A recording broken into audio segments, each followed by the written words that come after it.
Assalamualaikum warahmatullahi wabarakatuh. Apa kabar sahabat Al-Raya Channel yang beriman?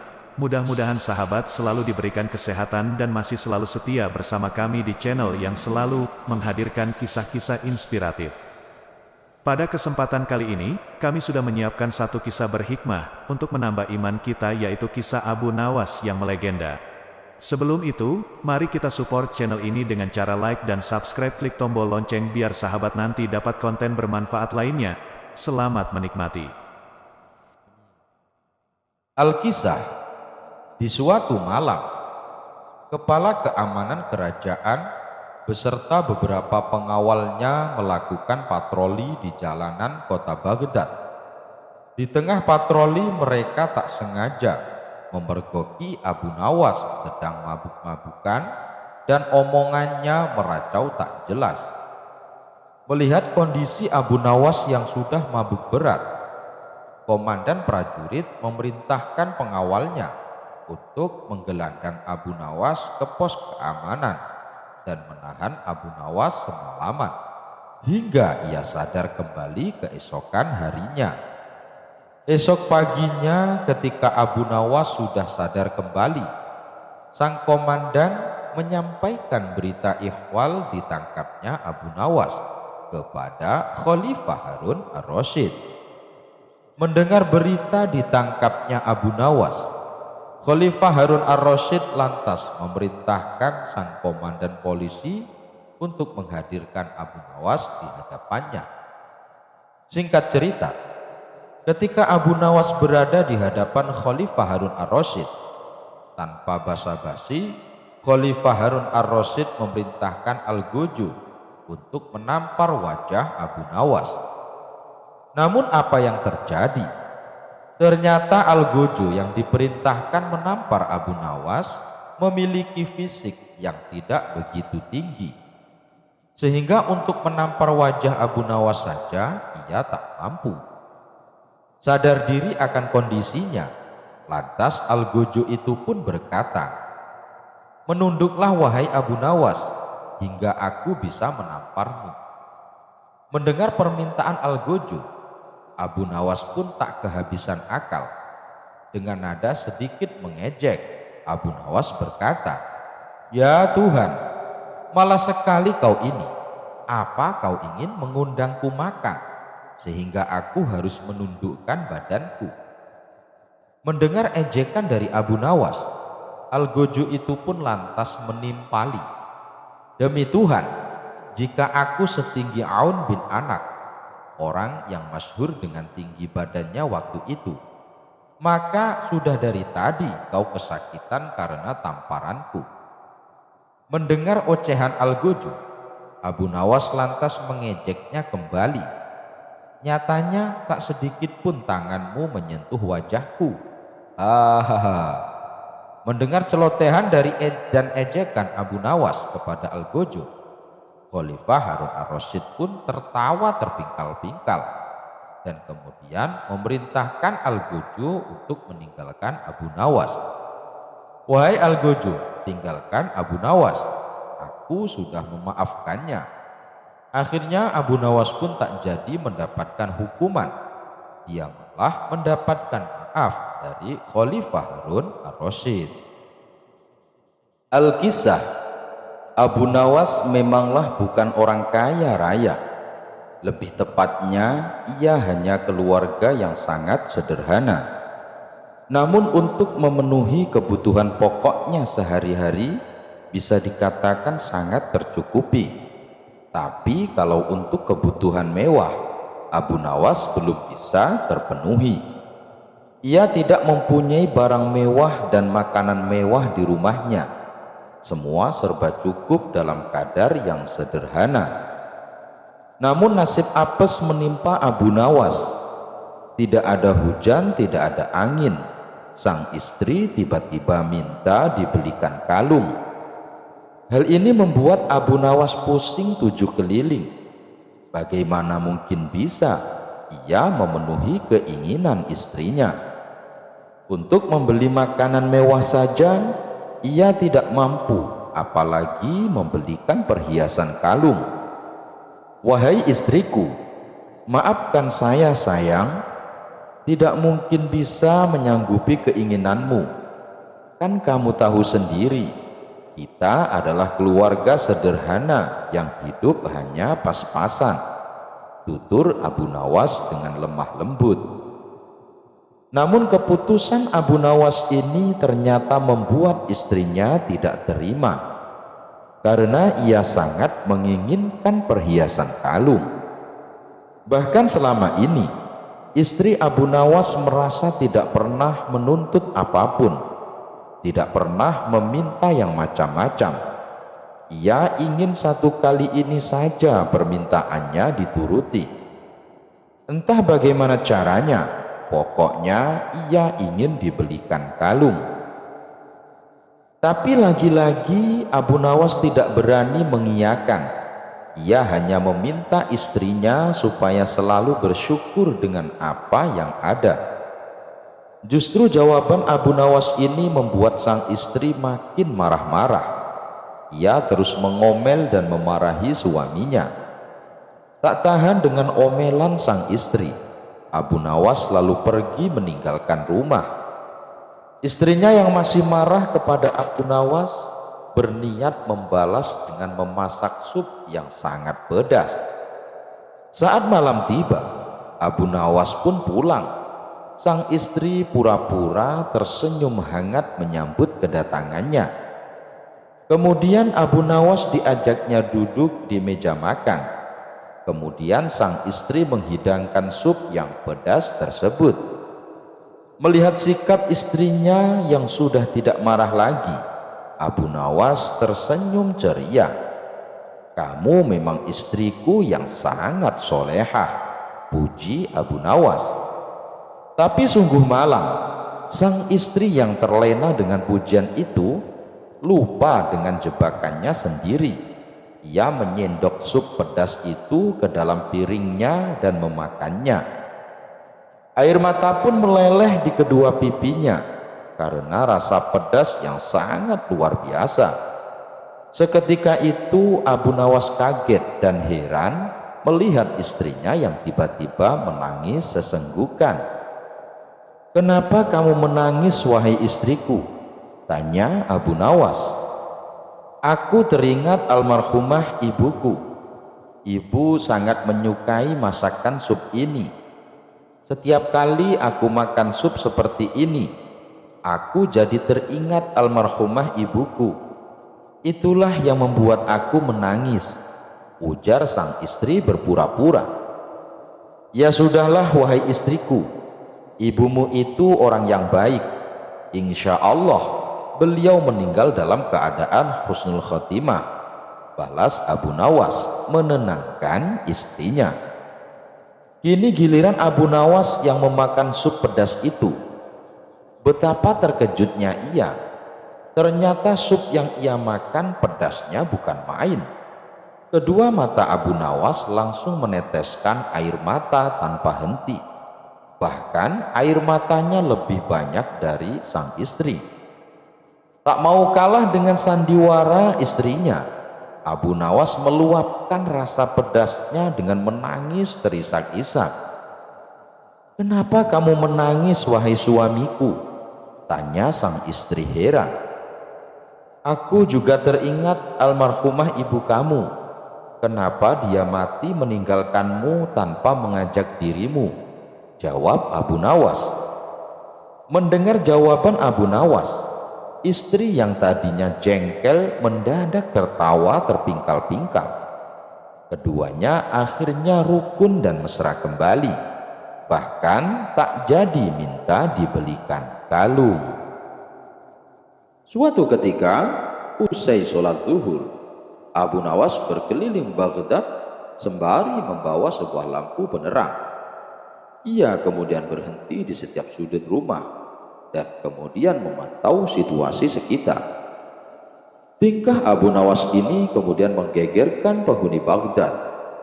Bagaimana tidak, Abu Nawas yang selama ini dikenal orang cerdas, tiba-tiba berjalan di siang hari ketika sinar matahari masih menyinari sambil membawa lampu. Kemudian salah seorang warga Baghdad mengatakan, bahwa Abu Nawas mulai gila. Hal tersebut kemudian ditimpali orang Baghdad lainnya yang juga berkata, Khalifah Harun ar-Rasyid pasti malu punya staf ahli gila. Mendapat berbagai perkataan dari orang, Abu Nawas tidak peduli. Bahkan kemudian esok harinya, ia kembali lagi keluar rumah dan melakukan hal yang sama. Tetapi saat keluar rumah, Abu Nawas berangkat lebih pagi lagi. Saat melakukan aksinya, ia tak bersuara dan terus melihat situasi sekitar kanan dan kiri, sambil menggoyangkan tangannya yang membawa lampu minyak. Pada hari kedua, beberapa orang masih menganggap Abu Nawas sebagai orang waras. Makanya mereka kemudian bertanya kepada Abu Nawas tentang apa yang ia cari di siang hari dengan lampu yang ia bawa. Abu Nawas kemudian menjawab, "Aku sedang mencari neraka."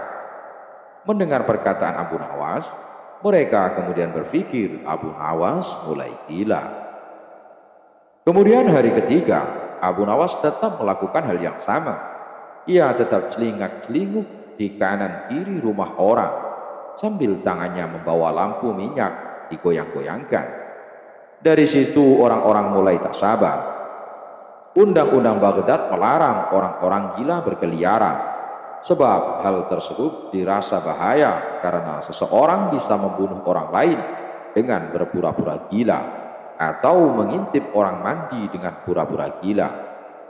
Karena itu Abu Nawas ditangkap dan diserahkan ke istana. Sejumlah musuh politik Harun ar-Rasyid kemudian bergembira. Kegilaan Abu Nawas kemudian mereka goreng untuk menyudutkan wibawa Harun ar-Rasyid. Benar saja, Khalifah Harun ar-Rasyid malu akan tingkah laku Abu Nawas.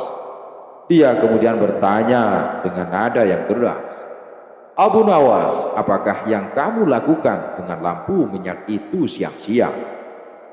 Abu Nawas menjawab, "Hamba mencari neraka, Paduka yang mulia."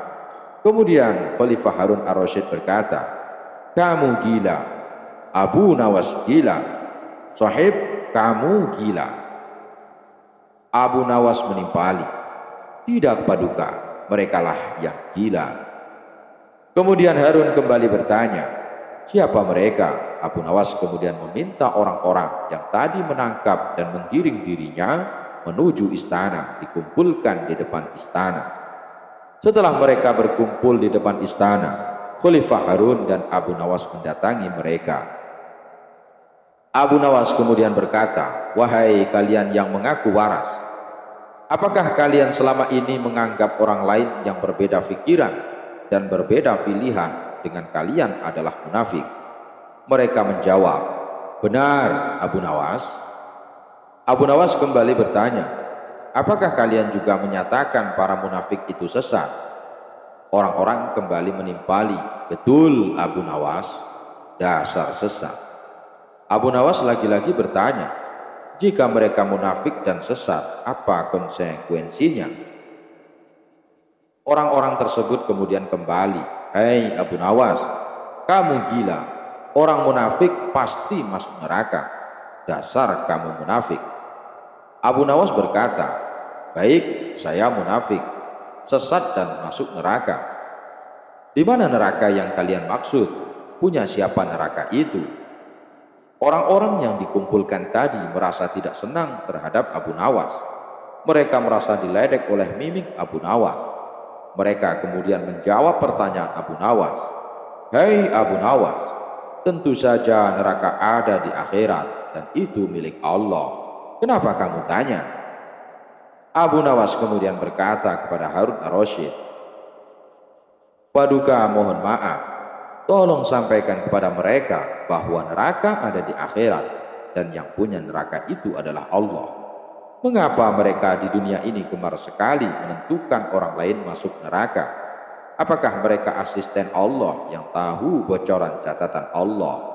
Atau jangan-jangan merekalah yang gila?" Mendengar perkataan Abu Nawas, Khalifah Harun ar-Rasyid kemudian tertawa kecil. Di matanya, Abu Nawas tetap lelaki jenaka. Dia lalu berkata sambil tertawa, Abu Nawas, besok siang lanjutkan cari neraka. Jika sudah ketemu, jebloskan orang-orang ini ke dalamnya. Abu Nawas sebenarnya adalah seorang ulama yang alim. Tak begitu mengherankan jika Abu Nawas mempunyai murid yang tidak sedikit. Di antara sekian banyak muridnya, ada satu orang yang hampir selalu menanyakan mengapa Abu Nawas mengatakan begini dan begitu. Suatu ketika ada 3 orang tamu bertanya kepada Abu Nawas dengan pertanyaan yang sama. Orang pertama mulai bertanya, manakah yang lebih utama, orang yang mengerjakan dosa-dosa besar atau orang yang mengerjakan dosa-dosa kecil? Orang yang mengerjakan dosa-dosa kecil, jawab Abu Nawas. Alasannya kenapa? Kata orang pertama, sebab lebih mudah diampuni oleh Tuhan, kata Abu Nawas. Orang pertama puas karena ia memang yakin begitu. Orang kedua bertanya dengan pertanyaan yang sama, manakah yang lebih utama, orang yang mengerjakan dosa-dosa besar atau orang yang mengerjakan dosa-dosa kecil? Orang yang tidak mengerjakan keduanya, jawab Abu Nawas. Mengapa? Kata orang kedua. Dengan tidak mengerjakan keduanya, tentu tidak memerlukan pengampunan dari Tuhan, kata Abu Nawas. Orang kedua langsung bisa mencerna jawaban Abu Nawas. Orang ketiga juga bertanya dengan pertanyaan yang sama. Manakah yang lebih utama, orang yang mengerjakan dosa-dosa besar atau orang yang mengerjakan dosa-dosa kecil? Orang yang mengerjakan dosa-dosa besar, jawab Abu Nawas. Mengapa? Kata orang ketiga. Sebab pengampunan Allah kepada hambanya sebanding dengan besarnya dosa hamba itu, jawab Abu Nawas. Orang ketiga menerima alasan Abu Nawas. Kemudian ketiga orang itu pulang dengan perasaan puas. Karena belum mengerti, seorang murid Abu Nawas bertanya, mengapa dengan pertanyaan yang sama bisa menghasilkan jawaban yang berbeda? Manusia dibagi 3 tingkatan. Tingkatan mata, tingkatan otak, dan tingkatan hati. Apakah tingkatan mata itu? Tanya murid Abu Nawas. Anak kecil yang melihat bintang di langit, ia mengatakan bintang itu kecil karena ia hanya menggunakan mata, jawab Abu Nawas mengandaikan. Apakah tingkatan otak itu? Tanya murid Abu Nawas. Orang pandai yang melihat bintang di langit, ia mengatakan bintang itu besar karena ia berpengetahuan, jawab Abu Nawas. Lalu apakah tingkatan hati itu? Tanya murid Abu Nawas. Orang pandai dan mengerti yang melihat bintang di langit, ia tetap mengatakan bintang itu kecil walaupun ia tahu bintang itu besar. Karena bagi orang yang mengerti, tidak ada sesuatu apapun yang besar jika dibandingkan dengan kemahabesaran Allah. Kini murid Abu Nawas mulai mengerti mengapa pertanyaan yang sama bisa menghasilkan jawaban yang berbeda. Di sore hari yang cerah, Abu Nawas berjalan-jalan menyusuri kota Baghdad. Sampailah ia di sebuah lorong yang sempit. Di situ ia melihat seorang pengemis yang sedang duduk sendirian sambil meratapi nasibnya. Abu Nawas lalu menghampiri pengemis. "Kamu kenapa terlihat murung?" tanya Abu Nawas. "Saya dari pagi belum makan, Tuan. Saya sudah mengemis ke sana kemari, tapi tidak ada yang mau memberiku uang," jawab si pengemis sambil menangis terisak. Abu Nawas menjadi merasa iba. Abu Nawas lalu merogoh kantong bajunya dan memberikan 10 dinar. "Ini ada 10 dinar untukmu, supaya kamu bisa membeli makanan," kata Abu Nawas. Si pengemis yang tadinya murung seketika itu berubah menjadi ceria. "Terima kasih Tuan, semoga amal baik Tuan dibalas Allah 10 kali lipat," kata si pengemis tak henti-hentinya mengucapkan terima kasih. Abu Nawas kemudian meninggalkan si pengemis dan kembali pulang ke rumahnya. Saat malam tiba, Abu Nawas melepaskan lelahnya dengan istirahat tidur di ranjang. Dalam tidurnya, Abu Nawas bermimpi bertemu dengan malaikat yang menyamar sebagai seorang saudagar tampan yang kaya raya. Saudagar itu sangat baik hati dan dermawan. Ia mendekati Abu Nawas yang sedang duduk sendirian. Kemudian saudagar tampan itu meletakkan kepingan 10 dinar di tangan Abu Nawas. Lalu meletakkan lagi kepingan 10 dinar dan sekeping lagi, terus demikian sampai ada 9 keping uang di telapak tangan Abu Nawas. Kemudian saudagar tampan itu berhenti. Abu Nawas tahu kalau saudagar tampan tersebut masih memiliki 1 keping emas di tangannya. Abu Nawas kemudian teringat doa pengemis tadi sore yang mengatakan semoga Allah akan membalasmu 10 kali lipat. Merasa jumlah kepingan uang di tangannya hanya 90 dinar, lalu ia pun menagih sisa 10 dinar yang masih berada di tangan saudagar tampan tersebut. "Tuan, berikan sisa uangnya padaku, biar jumlahnya genap menjadi 100 dinar, pinta Abu Nawas. Namun saudagar itu tak menggubris permintaan Abu Nawas, tidak mau memberikannya. Kemudian Abu Nawas mencoba merebut yang 10 dinar dari tangan saudagar itu. Namun tiba-tiba Abu Nawas terbangun dari mimpinya.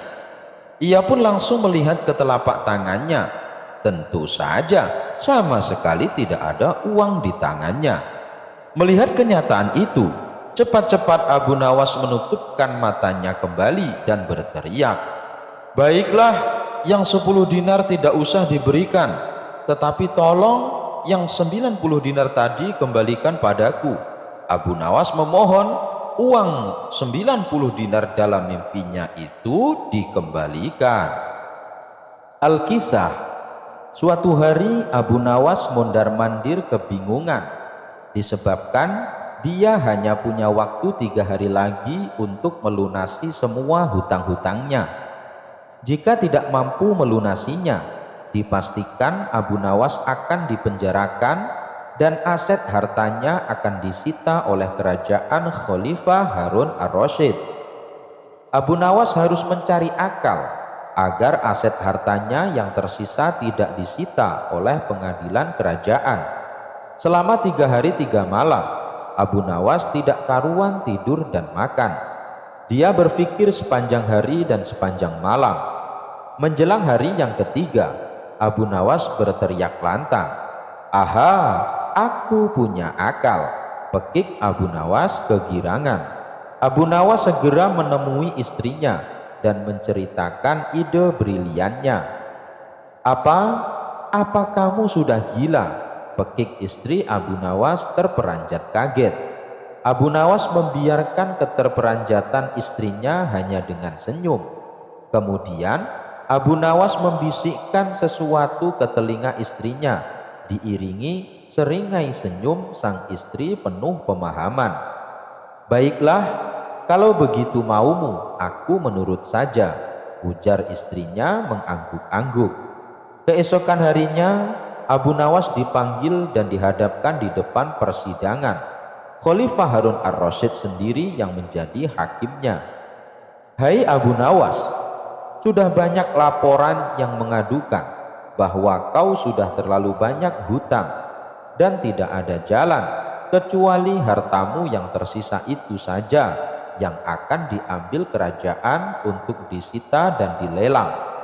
Sekarang sebutkan aset harta kekayaan apa lagi yang masih tersisa? Rumah, tanah, kebun, ternak, toko. Tanya sang khalifah. Maafkan hamba, duhai baginda raja yang bijak. Hamba tidak memiliki semua yang baginda sebutkan itu. Hamba sekarang telah jatuh miskin, ujar Abu Nawas memelas penuh rasa iba. Kau jangan berbohong, wahai Abu Nawas. Pihak penuntut umum kerajaan telah mendata semua asetmu yang masih tersisa, dan itu akan kami sita sebagai jaminan, tegas Khalifah Harun ar-Rasyid. Benar baginda, hamba tidak berbohong. Aset kekayaan itu sudah bukan milik hamba lagi. Hamba sudah tidak punya apa-apa lagi buat disita. Apa maksudmu, wahai Abu Nawas? Kau jangan mempermainkan persidangan mulia ini. Berkata jujurlah, sebab jika tidak, kau akan dikenakan sanksi yang lebih berat lagi. Benar baginda, hamba tidak berdusta. Tadi malam setelah mengetahui hamba tidak mampu lagi melunasi hutang-hutang hamba yang dibebankan pengadilan, lalu istri hamba meminta hamba untuk menceraikannya, dan dia meminta agar semua aset harta kekayaan diserahkan atas nama istri hamba. Hamba pun telah menyerahkan semua tanpa tersisa, dan sekarang hamba tak memiliki apa-apa lagi untuk disita. Sang khalifah tercenung. Dia memikirkan bahwa apa yang dilakukan oleh Abu Nawas benar adanya. Bahkan menurut peraturan undang-undang di kerajaan, apabila seseorang sudah jatuh bangkrut dan dinyatakan pailit, maka segala tuntutan hutang-hutangnya dibebaskan oleh kerajaan. Istri Abu Nawas serta saksi-saksinya pun dihadirkan untuk bersaksi sebagaimana kesaksian Abu Nawas. Dan benar adanya, Abu Nawas telah menceraikan istrinya, dan ia pun telah menyerahkan aset kekayaannya pada istrinya. Walhasil, akhirnya keputusan sidang memutuskan bahwa Abu Nawas dilepaskan dari segala tuntutan hutang. Setelah diketok palu, Abu Nawas segera berdiri menggandeng bahu istrinya. Orang-orang pun terheran-heran dan bertanya, mau kemana dia membawa istrinya? Abu Nawas dengan santai menjawabnya, aku ingin mengajaknya rujuk kembali. Sang khalifah dan semua hadirin yang hadir hanya bisa menggeleng-gelengkan kepala melihat kecerdasan si Abu Nawas melepaskan diri dari hutang serta ancaman sitaan harta dari pengadilan kerajaan. Suatu sore Abu Nawas pulang ke rumah dengan wajah lesu dan kelelahan. Pasalnya, ia mengumpulkan kayu bakar seharian di hutan dan dijual ke pasar. Abu Nawas melepaskan rasa penat dengan duduk santai di depan rumah. Kemudian sang istri segera membuatkan minuman dan diberikannya kepada Abu Nawas. Wahai istriku, sepertinya aku tidak kuat lagi setiap hari memikul kayu dari hutan sampai pasar, sedangkan usiaku sudah beranjak tua. Keluhnya membuka percakapan. Belikanlah aku seekor keledai untuk mempermudah pekerjaanku. Aku akan lebih giat bekerja, rayu Abu Nawas. Baik, saya akan memberikan uang untuk membeli keledai, tapi ingat, kamu harus mengembalikannya, balas sang istri. Abu Nawas pun berjanji untuk mengembalikan uang istrinya. Lalu sang istri pun memberikan uang simpanannya. Dibawalah seekor keledai pulang ke rumah setelah membeli dari pasar. Abu Nawas bangun menjelang pagi. Ia mengawali hari dengan penuh ceria. Semua perbekalan yang akan dibawa dipersiapkan dengan semangat. Namun ketika ia hendak mengambil keledainya, Abu Nawas dibuat terkejut. Si keledai menghilang dari kandangnya. Seketika Abu Nawas menjadi panik. Ia pun memberitahukan kepada istrinya. Sang istri marah dan meminta uangnya kembali. Abu Nawas bertambah pusing. Ia berkeliling kampung dan menanyakan kepada orang-orang keberadaan si keledai. Ternyata tak ada seorang pun yang mengetahuinya. Akhirnya Abu Nawas berjanji di depan orang-orang, apabila ia menemukan keledainya, akan dijualnya dengan harga 1 dinar. Orang-orang pun kaget dengan janji Abu Nawas dan mempertanyakan keseriusan atas janji tersebut. Setelah mengiyakan janjinya, Abu Nawas pun memilih untuk pulang. Ternyata si keledai sedang makan rumput di pekarangan rumahnya. Dengan hati gembira, Abu Nawas mengatakan kepada istrinya bahwa si keledai sudah ditemukan. Istri Abu Nawas pun bersyukur. Namun Abu Nawas juga kebingungan teringat janjinya pada orang-orang kampung. Sang istri marah besar setelah mengetahui janji Abu Nawas. Setelah lama berpikir, akhirnya Abu Nawas menemukan solusi yang cerdik. "Wahai istriku, jangan khawatir. Aku akan tepati janjiku kepada orang-orang dan juga akan mengembalikan uang simpananmu," terang Abu Nawas. Selanjutnya Abu Nawas membawa si keledai ke hadapan orang-orang kampung. "Aku akan menepati janjiku untuk menjual keledai ini dengan harga 1 dinar. Ayo, siapa yang mau membelinya?" seru Abu Nawas. Spontan para warga langsung berebutan untuk mendapatkan keledai Abu Nawas. "Tunggu dulu kawan-kawan, saya belum selesai berbicara. Kalian lihat, sepatu keledai di punggungnya, harganya 100 dinar, tukas Abu Nawas. Kalau kalian berminat membeli keledaiku, maka harus membeli juga sepatuku. Tidak boleh dipisah-pisah, karena saya menjualnya sepasang," kata Abu Nawas menjelaskan. Orang-orang kampung merasa geram dengan ucapan Abu Nawas karena dianggap tidak menepati janjinya. Akhirnya mereka meninggalkan Abu Nawas dan Abu Nawas mendapatkan kembali keledainya. Bunuh diri dengan sebotol madu. Selain cerdas, Abu Nawas juga memiliki keterampilan lain, yaitu menjahit. Bahkan sebelum menjadi orang kepercayaan Raja Harun ar-Rasyid, Abu Nawas pernah bekerja sebagai penjahit pada seorang majikan bernama Mr. Amir. Keterampilan menjahit Abu Nawas sangatlah bagus. Dia juga bekerja dengan sangat tekun yang membuat majikannya sangat percaya dengan dirinya. Bagi majikannya, Abu Nawas adalah karyawannya yang sangat ia sayangi. Namun di satu sisi, Mr. Amir memahami satu sifat buruk Abu Nawas yang sering minum atau memakan makanan miliknya. Pada suatu hari, Mr. Amir pulang ke rumah dengan membawa sebotol madu. Abu Nawas yang kebetulan lagi bekerja melihat kedatangan majikannya tersebut. Dan ia juga melihat sebotol madu yang dibawa Mr. Amir. Abu Nawas mendekati majikannya dan bertanya, "Apa isi botol itu? Bisakah saya memintanya?" Khawatir madu itu akan diminum oleh Abu Nawas, Mr. Amir terpaksa berbohong dan mengatakan bahwa isi botol itu adalah racun. Abu Nawas sendiri sebenarnya hanya berbasa-basi. Ia sendiri tahu bahwa isi botol tersebut adalah madu.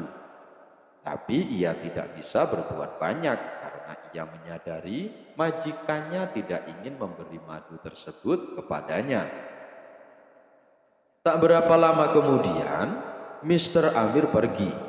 Pada saat itu Abu Nawas berpikir untuk mengambil madu tanpa menyinggung majikannya. Abu Nawas mengambil baju yang telah ia jahit lalu menjualnya. Uang tersebut ia gunakan untuk membeli roti. Sekembalinya Abu Nawas ke tempat kerja, Roti itu ia makan dengan madu milik tuannya. Sebotol madu habis dan Abu Nawas merasa sangat kenyang. Ia pun melanjutkan kembali pekerjaannya. Namun tak lama kemudian, majikannya datang dengan membawa roti. Ketika ia ingin memakan roti tersebut dengan madu miliknya, Mr. Amir sangat terkejut melihat botol madu tergeletak di atas meja dan isinya telah kosong. Tidak hanya itu, Mr. Amir juga mendapati sepotong pakaian telah hilang. Ini pasti perbuatan Abu Nawas, gumamnya dalam hati. Hai Abu Nawas, apa yang sebenarnya terjadi? Mengapa isi botol ini dan sepotong pakaian telah hilang? Teriak Mr. Amir. Maaf tuanku, ketika tuan pergi, ada pencuri datang dan mengambil baju milik tuan, kata Abu Nawas. Jadi apa yang kamu lakukan pada pencuri itu? Tanya Mr. Amir lagi. Melihat kemarahan tuannya, Abu Nawas sedikit gemetar. Namun ia tidak kehabisan akal. Saya sangat takut dan tidak bisa berbuat apa-apa, kata Abu Nawas. Lalu apa yang terjadi dengan isi botol ini? Apakah juga telah dicuri oleh pencuri? Tanya Mr. Amir. Tidak tuanku, saya benar-benar minta maaf. Karena saya takut tuan marah, jadi saya memutuskan untuk bunuh diri dengan menggunakan racun yang ada di dalam botol itu, kata Abu Nawas. Mendengar jawaban masuk akal dari Abu Nawas, Mr. Amir tak bisa marah kepada karyawannya itu. Mr. Amir juga menyadari bahwa ini semua berawal dari kebohongannya kepada Abu Nawas.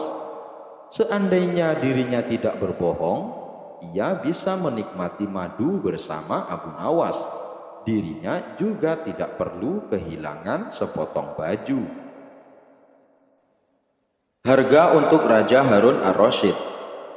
Pada suatu malam yang temarang disinari rembulan, Raja Harun ar-Rasyid ingin makan malam bersama Abu Nawas. Maka diutuslah pengawal untuk menjemput Abu Nawas di kediamannya. Tak lama kemudian, Abu Nawas yang berpakaian sederhana itu tiba di istana dengan penuh keceriaan karena akan bersantap ria dengan rajanya. Begitu mengetahui kedatangan Abu Nawas, raja nampak antusias sekali. Maka diajaklah Abu Nawas untuk berbincang di sebuah ruangan yang di dalamnya telah tersedia aneka makanan sebagai jamuan. Makanan-makanan yang tersaji terlihat cukup lezat dan lezat. Belum lagi ada minuman yang terlihat begitu segar. Melihat makanan yang ada di depannya, Abu Nawas sudah tak sabar lagi ingin menyantap makanan-makanan tersebut, karena dia memang dari rumah belum makan sama sekali. Abu Nawas masih menunggu agar raja mempersilahkan. Begitu raja mempersilahkan, langsung saja Abu Nawas menyantap dengan lahap hidangan yang ada di depannya. Sementara itu, raja sangat semangat sekali menceritakan tentang kerajaan dan kekuatannya. Namun Abu Nawas nampaknya tak terlalu fokus dengan apa yang dibicarakan oleh raja. Dia masih sibuk dan fokus untuk mengisi isi perutnya sambil memanjakan lidahnya, karena peristiwa seperti ini jarang terjadi. Selang beberapa lama, Raja Harun ar-Rasyid masih saja antusias dengan apa yang difikirkannya. Raja bercerita kepada Abu Nawas dengan luasnya wilayah yang telah dipimpinnya selama ini. Tak lama kemudian, tiba-tiba saja sang raja bertanya kepada Abu Nawas, "Wahai Abu Nawas, berapakah harga diriku ini?" tanya baginda raja. Abu Nawas yang sedang asyik makan nampak tertegun sejenak. Namun dengan santainya dia pun menjawab pertanyaan itu. Hamba kira mungkin saja sekitar 100 dinar, Paduka yang mulia, jawab Abu Nawas seenaknya. Terlalu sekali engkau Abu Nawas, harga sabukku saja 100 dinar, bentak Baginda Raja. Tepat sekali Paduka yang mulia, memang yang saya nilai dari diri Paduka hanya sebatas sabuk itu saja, ujar Abu Nawas. Sebenarnya Raja cukup gusar juga dengan jawaban Abu Nawas itu. Namun malam itu beliau tidak ingin larut dalam kecerdikan Abu Nawas. Raja berpikir bahwa beliau harus bisa memberikan pelajaran. Raja sadar bahwa beliau kesulitan memberikan pelajaran kepada Abu Nawas kalau temanya beradu kecerdasan. Maka muncul ide, bagaimana kalau tentang ketangkasan. Sore itu di sebuah warung, Abu Nawas sedang menikmati secangkir teh hangat. Tiba-tiba dia melihat temannya datang dengan muka yang masam, seolah sedang memendam kesusahan. Dia pun duduk di sebelah Abu Nawas. Sore ini cuaca sangat cerah, tapi kenapa mukamu tak secerah sore ini? Abu Nawas memulai perbincangan. Bulan-bulan ini istriku mengeluh tentang tempat tinggal kami, sahutnya. Kenapa? Ada apa dengan rumahmu? Dia mengeluhkan tempat tinggal kami yang menurutnya terlalu sempit untuk kami bertempat tinggal. Kenapa tak kau lebarin saja? Kata Abu Nawas menawarkan saran. Kalau ada uang tentu hal ini takkan terjadi, keluhnya. Abu Nawas merenung sejenak. Dia mencoba mencari akal untuk memecahkan masalah sahabatnya. Setelah dapat akal, dia pun berkata, "Begini, apakah kamu punya uang untuk membeli seekor keledai?" Sahabatnya tak lantas menjawab pertanyaan Abu Nawas, karena dia sedikit bingung. Apa hubungannya membangun rumah dengan membeli seekor keledai? Tapi dalam hatinya dia yakin pada sahabatnya yang satu ini, karena dia selalu mendapat jalan keluar dari masalah apapun yang ia hadapi. Kemudian ia menjawab, "Ya, untuk membeli seekor keledai saja saya punya." "Nah, belilah olehmu seekor keledai. Simpan dan uruslah di rumahmu." Ia pun tambah bingung. Bagaimana tidak? Tanpa seekor keledai saja rumahnya terasa sempit, apalagi kalau ditambah seekor keledai. Tapi dia tak berani membantahnya. Sekali lagi dia yakin pada sahabatnya. "Baiklah, saya akan coba saran dari kamu. Dibelilah olehnya seekor keledai dan dibawanya pulang." Sesampainya di rumah langsung saja dia memasukkan keledainya ke dalam rumah, sesuai saran dari Abu Nawas. Istrinya yang ada di dalam rumah terkejut sambil memarahi suaminya. Dianggapnya suaminya itu sudah tidak waras. "Kamu sudah gila ya?" Istrinya memarahi dia. Tetapi tak sepatah kata pun yang keluar dari mulutnya. Dia sendiri bingung dengan apa yang telah ia lakukan dengan saran dari sahabatnya sendiri. Keesokan harinya ia kembali menemui Abu Nawas. Setelah menceritakan apa yang telah terjadi di rumahnya, Abu Nawas malah menyarankannya untuk membeli lagi seekor kambing. Dia pun tambah kebingungan. Bagaimana tidak? Seekor keledai saja sudah sangat merepotkan. Apalagi kalau harus ditambah lagi seekor kambing. Lagi-lagi dia tidak bisa menolak sarannya, karena dia percaya akan kecerdikan sahabatnya itu. Dia pun pulang dengan membawa seekor kambing ke rumahnya. Dapat kita bayangkan apa yang bakal terjadi di rumahnya.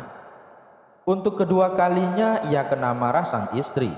Apalagi saran yang ketiga, ia harus membeli lagi seekor angsa, tambah semrawut saja rumahnya.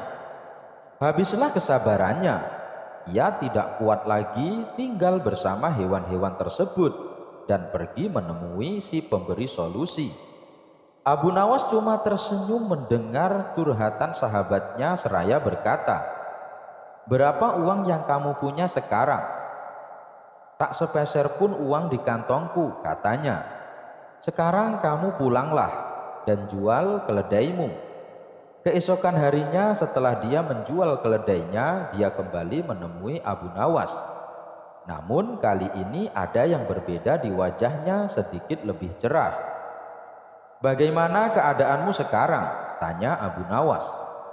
"Alhamdulillah, rumahku sekarang terasa sedikit lapang setelah keledainya kujual," jawab sahabatnya. "Nah, sekarang kamu jual kambing dan angsanya," kata Abu Nawas. Dia pun menuruti kata sahabatnya itu. Keesokan harinya wajah dia benar-benar sumringah. Tak ada beban yang tergambar di wajahnya sedikit pun. Dia pun berterima kasih kepada Abu Nawas sahabatnya.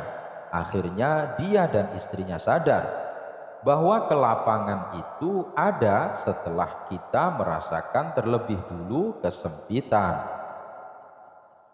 Suatu ketika di kampung Abu Nawas tinggal ada seorang ahli astronomi yang menguasai ilmu falak atau geografi. Ahli astronomi ini sering menceritakan kepada para warga tentang hakikat sebenarnya mengenai alam jagat raya. Dan yang disampaikannya itu berdasarkan fakta sesuai ilmu astronomi yang ia pelajari. Berkat kemampuannya yang sangat tinggi inilah, masyarakat lebih tertarik mendengarkan pernyataan orang ini. Bahkan masyarakat mulai meninggalkan Abu Nawas. Para warga menganggap bahwa Abu Nawas selama ini hanya omong kosong. Dia tidak memahami ilmu falak maupun geografi. Mereka lebih memilih mempercayai teori-teori yang disampaikan oleh ahli astronomi ini. Ada salah satu teori dari ahli astronomi yang membuat masyarakat terkesima. Ia berpendapat bahwa bumi itu bulat seperti bola. Tentu saja pernyataan ini membuat orang-orang kaget, karena selama ini mereka mengira bahwa bumi itu datar. Ahli astronomi itu juga mengatakan, andaikan manusia berjalan ke arah barat terus, maka suatu saat akan tiba di tempat yang sama. Hingga pada suatu hari, rumah ahli astronomi ini kemalingan. Beberapa benda berharga miliknya berhasil dibawa pencuri. Melihat ada pencuri masuk ke rumahnya, ahli astronomi ini berteriak minta tolong. "Hai, tolong, ada pencuri, tolong!" teriaknya. Mendengar teriakan tersebut, si pencuri segera kabur dan berhasil membawa beberapa barang berharga. Di saat yang sama, Abu Nawas melintas di depan rumah ahli astronomi ini. "Hai Abu Nawas, tolong saya. Rumahku baru saja kemalingan. Tolong bantu saya untuk mengejar pencurinya," pinta ahli astronomi. "Malingnya lari ke arah mana?" tanya Abu Nawas. "Malingnya lari ke arah barat," jawabnya. Segera saja Abu Nawas berlari mengejarnya, tapi Abu Nawas larinya ke arah timur. Melihat hal itu, ahli astronomi ini merasa jengkel. "Kamu gimana sih Abu Nawas? Malingnya kan larinya ke arah barat, kamu malah larinya ke arah timur," ucapnya dengan nada jengkel. Dengan entengnya Abu Nawas menjawab, "Anda kan dulu pernah berkata kalau bumi ini bundar. Andaikan manusia berjalan ke arah barat terus, maka suatu saat akan tiba di tempat yang sama. Makanya aku berlari ke arah timur untuk mencegahnya," ucap Abu Nawas menirukan perkataan ahli astronomi beberapa waktu lalu. Kisah selanjutnya, karena kebutuhan ekonominya yang mendesak, Abu Nawas terpaksa akan menjual angsa miliknya. Ia pun bergegas pergi menuju pasar hewan. Tapi karena cuaca hari itu cukup panas, di tengah perjalanan Abu Nawas memilih untuk beristirahat sebentar. Saat ia duduk di bawah pohon yang cukup rindang, tiba-tiba datang seseorang yang menghampiri Abu Nawas. "Berapa harga keledaimu?" tanya orang itu. Abu Nawas menjawab, "Tuan, saya mau menjual angsa, bukan menjual keledai." Orang itu kembali berkata, "Saya tidak bertanya kepadamu, saya bertanya kepada angsamu." Ia pun lantas meninggalkan Abu Nawas. Ternyata orang tadi hanya ingin menguji kecerdikan Abu Nawas, dan kali ini Abu Nawas kena batunya. Abu Nawas memang memiliki otak yang cerdas. Pada suatu hari, Abu Nawas mengajak berdebat seorang pejabat yang sombong. Dalam debat tersebut, dia berhasil mengalahkan pejabat itu sehingga sang pejabat malu dibuatnya. Suatu ketika, Abu Nawas menerima undangan untuk sebuah jamuan makan malam. Dalam undangan tersebut, dia juga diminta tolong untuk mengisi acara jamuan dengan tausiahnya, ceramah agama. Dari itu, Abu Nawas pun datang menghadiri undangan itu untuk menghormati dan menyenangkan tuan rumah. Namun karena datangnya lebih awal, Abu Nawas pun dipersilahkan duduk di kursi bagian depan. Di kursi itu, Abu Nawas seakan-akan menjadi tamu yang terhormat. Beberapa saat kemudian, para undangan yang lain pun hadir dan langsung menempati kursi-kursi yang disediakan. Kemudian menyusul para pejabat kerajaan yang datang langsung menuju kursi yang paling depan. Akan tetapi pejabat itu sangat terkejut karena kursi paling depan sudah diisi oleh Abu Nawas. Mendapati kenyataan itu, pejabat tersebut langsung memprotes kepada panitia penyelenggara makan malam dengan keras. "Kenapa saya yang lebih terhormat berada di belakang dan justru Abu Nawas itu berada di depan?" protes pejabat. "Pertanyaan Bapak seharusnya ditanyakan langsung kepada Abu Nawas sendiri," kata Abu Nawas. "Janji adalah hutang, karena merasa posisinya disamakan dengan masyarakat yang lain." Pejabat itu pun tidak terima. Ia berjalan ke depan menuju Abu Nawas dan berbisik bahwa yang pantas duduk di kursi itu adalah dirinya yang merupakan pejabat kerajaan.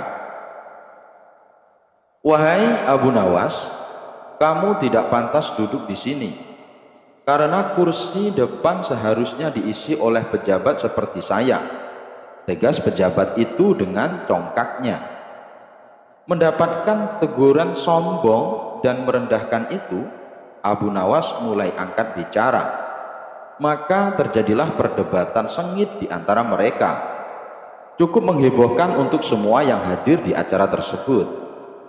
"Saudara pejabat yang terhormat, pada kenyataannya Anda itu tidak lebih dari seorang pesulap," kata Abu Nawas dengan suara cukup lantang. "Wah, tidak bisa begitu. Saya adalah pejabat kerajaan, bukan pesulap," cetus pejabat. Semua tamu undangan yang hadir menjadi tegang. Sebagian dari mereka ada yang berdiri untuk menyaksikan perdebatan itu dan berharap Abu Nawas mampu melumpuhkan sang pejabat yang terkenal sombong itu. "Sekalipun saya adalah pesulap, tapi ketika naik panggung, saya bisa bertindak sesuai janji. Saat saya berjanji mengubah sapu tangan menjadi kelinci, maka bin salabim, sapu tangan itu benar-benar berubah menjadi kelinci," terang Abu Nawas. Betapa malunya pejabat. "Maksudmu bagaimana? Apa hubungannya?" tanya pejabat. "Anda saya katakan sebagai pesulap yang gagal, karena Anda tidak bisa mengubah semua itu. Lihatlah, ketika naik panggung, Anda berjanji akan merubah nasib rakyat kecil menjadi lebih baik. Tapi setelah terpilih menjadi pejabat, keadaan rakyat kecil sama saja seperti sebelum Anda menduduki jabatan itu," jelas Abu Nawas. Mendapatkan perkataan demikian, pejabat itu hanya bisa diam 1000 bahasa dengan perasaan malu banget. Kepalanya pun hanya bisa tertunduk seakan tidak tahan dengan perkataan Abu Nawas yang telah memalukan dirinya di hadapan orang banyak. Nah, kalau begitu mana yang lebih baik dan lebih pantas duduk di kursi paling depan? Tanya Abu Nawas dengan penuh percaya diri. Tanpa membalas sepatah kata pun, pejabat itu langsung kembali mundur, menempat kursi belakang di mana tempat dirinya duduk semula. Pada suatu hari, seorang saudagar yang sangat terkenal kaya akan menggelar pesta besar-besaran dan terbilang cukup mewah. Karena yang mengadakan pesta adalah saudagar kaya, sudah barang tentu yang diundang juga dari kalangan orang-orang kaya. Tapi beda dengan Abu Nawas, meskipun dirinya bukan orang kaya, tapi ia adalah seorang tokoh yang sangat terkenal. Mendapat undangan itu, dengan senang hati Abu Nawas pun menyanggupi untuk datang ke pesta pernikahan saudagar kaya raya itu. Selepas asar, Abu Nawas sengaja mengosongkan perutnya agar saat berada di pesta nanti, ia bisa makan sebanyak-banyaknya. Dengan sabar ia menunggu waktu menuju malam dan ia merasa matahari seperti bergerak begitu pelan ke arah barat. Perlahan langit mulai berwarna keemasan, kemudian lambat laun langit berubah menjadi gelap. Itu artinya Abu Nawas harus cepat bersiap pergi menghadiri pesta tersebut. Abu Nawas pun segera melangkahkan kakinya menuju rumah saudagar kaya. Sesampainya di sana, Abu Nawas melihat sudah banyak orang berkumpul. Ada juga beberapa tamu yang baru datang, hampir semua orang menggunakan jubah kebesarannya. Para tamu yang baru datang disambutnya dengan ramah oleh si tuan rumah. Akan tetapi karena Abu Nawas menggunakan baju yang sudah usang, belum lagi warnanya yang telah memudar, jadi tak ada seorang pun yang menyambutnya. Bahkan tidak ada yang mau mengajaknya bicara. Abu Nawas menengok ke sekitarnya sambil menghela nafas.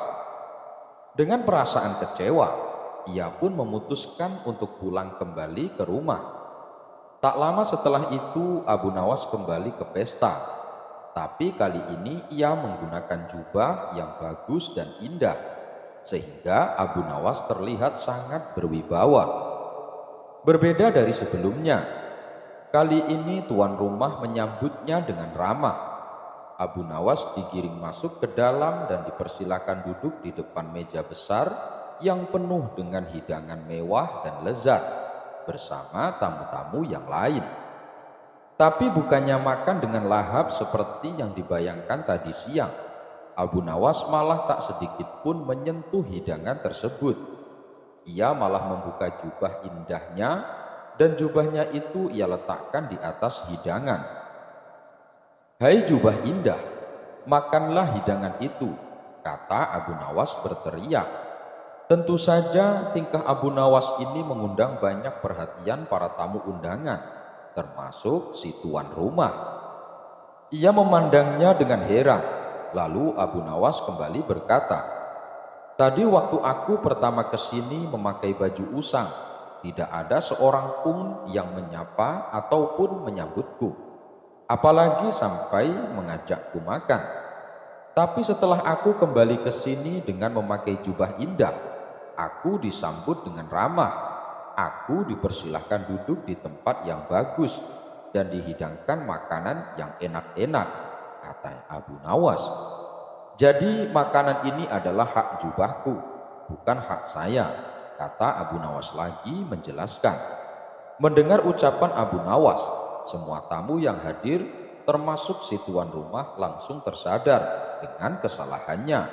Mereka pun meminta maaf kepada Abu Nawas. Kawan-kawan Abu Nawas merencanakan akan mengadakan perjalanan wisata ke hutan. Tetapi tanpa keikutsertaan Abu Nawas, perjalanan akan terasa memenatkan dan membosankan. Sehingga mereka beramai-ramai pergi ke rumah Abu Nawas untuk mengajaknya ikut serta. Abu Nawas tidak keberatan. Mereka berangkat dengan mengendarai keledai masing-masing sambil bercengkrama. Tak terasa mereka telah menempuh hampir separuh perjalanan. Kini mereka tiba di pertigaan jalan yang jauh dari perumahan penduduk.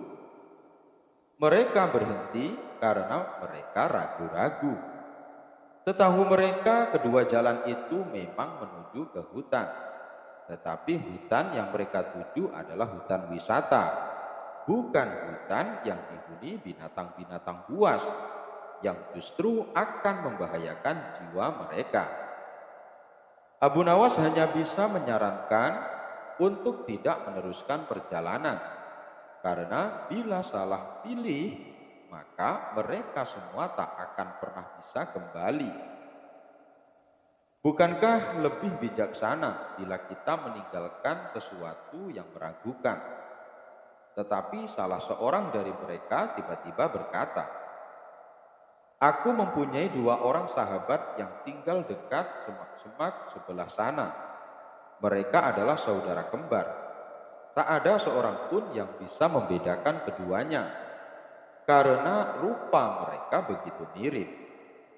Yang satu selalu berkata jujur, sedangkan yang lainnya selalu berkata bohong. Dan mereka adalah orang-orang aneh, karena mereka hanya mau menjawab satu pertanyaan saja. Apakah engkau mengenali salah satu dari mereka yang selalu berkata benar?" tanya Abu Nawas. "Tidak," jawab kawan Abu Nawas singkat. "Baiklah, kalau begitu kita beristirahat sejenak," usul Abu Nawas. Abu Nawas makan daging dengan madu bersama kawan-kawannya. Seusai makan, mereka berangkat menuju ke rumah yang dihuni 2 orang kembar bersaudara. Setelah pintu dibuka, maka keluarlah salah seorang dari 2 orang kembar bersaudara itu.